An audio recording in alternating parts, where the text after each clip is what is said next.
Salut Jack. Salut Gigi. Oh là là, t'as encore l'air contrarié aujourd'hui, qu'est-ce qui t'arrive? C'est ma voisine.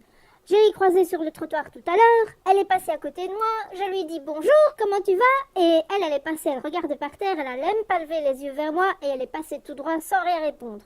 Et je sais bien, c'est vraiment une emmerdeuse, elle était de mauvaise humeur sûrement, je sais que j'étais à un anniversaire avec des copines l'autre jour, elle n'était pas invitée, tu peux être sûre qu'elle est contrariée, elle va encore me faire une crise pendant des semaines. Attends, est-ce que tu veux dire que tu es vraiment très énervée parce que tu aimerais juste un peu plus de compréhension? Oui, mais non, mais c'est une fille comme ça fait des années qu'on est voisins et elle râle tout le temps.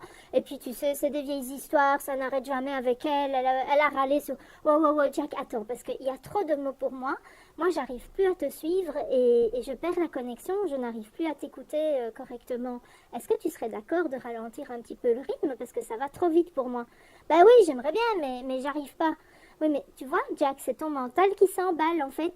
Et puis tu n'arrives plus à l'arrêter, c'est quelque chose comme ça. Bah oui, c'est ça, j'arrive plus à m'arrêter et je rumine. Et est-ce que ça te fait du bien de ruminer comme ça? Bah non, parce que tu es là, tu ressasses des vieilles histoires et moi je me dis, c'est pas nécessairement porteur. Est-ce que tu veux que je te donne un truc pour arrêter de ruminer, en tout cas pour essayer de réduire un petit peu ton mental, de le brider un peu plus? Ah ouais, je veux bien, mais je suis pas sûre que ça va marcher, hein, parce que moi, mon mental, je peux te dire, il fonctionne carré, hein. Ok, alors voilà.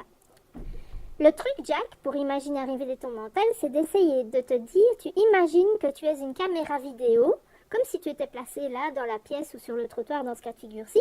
Tu es une caméra vidéo et tu vas enregistrer des images et des sons. Et c'est ce qu'on appelle faire une observation, tu vois, c'est essayer de décrire les faits de la manière la plus objective possible. Alors dis-moi, dans ton cas de figure, là, la voisine sur le trottoir, si tu imagines qu'il y avait une vidéo, une caméra vidéo qui était installée dans la rue, ça donnerait quoi comme sur la bande vidéo? Tu veux essayer de décrire un peu? Bah ouais, alors à mon avis, ce que ça donne, c'est que on me voit croiser la voisine là sur le trottoir à hauteur du numéro 22 dans la rue, c'est ma maison, et puis bah, on se croise, je crois, à une 50 ou 60 centimètres l'un de l'autre, et puis moi je dis, ah bonjour voisine, comment ça va? Et puis elle, en fait, elle est passée à côté de moi, elle regardait par terre et elle n'a rien répondu. Ça va ça? C'est parfait Jack, ça c'est vraiment ce qu'une caméra vidéo aurait enregistré. Alors, comment tu te sens après avoir décrit simplement la situation comme ça s'est passé factuellement? Ben, j'avoue que tout de suite là, ça me paraît moins dramatique. Exactement, Jack, c'est ça le truc, c'est que c'est moins dramatique.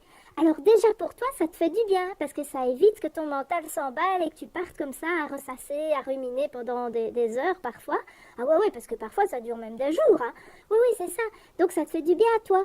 Mais imagine si tu es en conflit avec quelqu'un, eh bien le fait de décrire les faits de manière objective, c'est encore plus important. Ça va créer ce qu'on appelle un terrain d'entente entre vous. Et si vous n'arrivez pas à être d'accord sur les faits, à avoir un terrain d'entente, eh bien vous ne pourrez pas aller plus loin dans la discussion. Donc c'est super important. Waouh, c'est ouf ton truc, dis donc. Mais par contre, il y a un truc qui me tracasse, hein. Ça a toujours l'air simple avec toi à comprendre, mais j'ai déjà remarqué que quand j'essaye de pratiquer, c'est tout de suite beaucoup plus compliqué. Oui, bah peut-être, c'est vrai que ça a l'air simple et effectivement, c'est pas si simple que ça. Alors, je te donne quelques petits trucs. Il y a des mots, Jack, où tu sais d'office que ce ne sera pas une observation. Si tu dis toujours, jamais, souvent, encore, etc., ben ça, t'es sûr, c'est pas une observation. En fait, tu seras jamais assez précis. Tu vois les qualificatifs comme grand, petit, bien, mal, lourd, léger, etc., beaucoup, peu, ben tout ça, c'est pas une observation. Tu ne seras jamais assez précis. Ah, ok, attends, j'ai une idée, je reviens, hein. Gigi, tu attends une minute? Alors, je te regarde, Gigi. J'ai été chercher du matos pour pouvoir m'entraîner à faire des observations, t'as vu? Il y a une balance, une loupe, une latte pour mesurer, une calculette pour faire les comptes, une caméra pour enregistrer les vidéos et j'irai aussi chercher un appareil photo, comme ça je pourrais prendre des prises de vue encore plus précises. Jack, t'es un comique, c'est chouette. L'idée c'est bien, mais n'oublie pas, c'est ce que je t'ai dit, c'est plutôt symbolique, hein. Tu ne vas pas te promener avec tout ton matériel partout. Tu dois essayer d'apprendre à utiliser tes yeux et tes oreilles, hein. C'est ça qui te permettra de faire des observations. Mais l'idée est bonne, ok. Ah ben super, je vais m'entraîner en tout cas. À bientôt Gigi. Oui, à bientôt Jack, salut.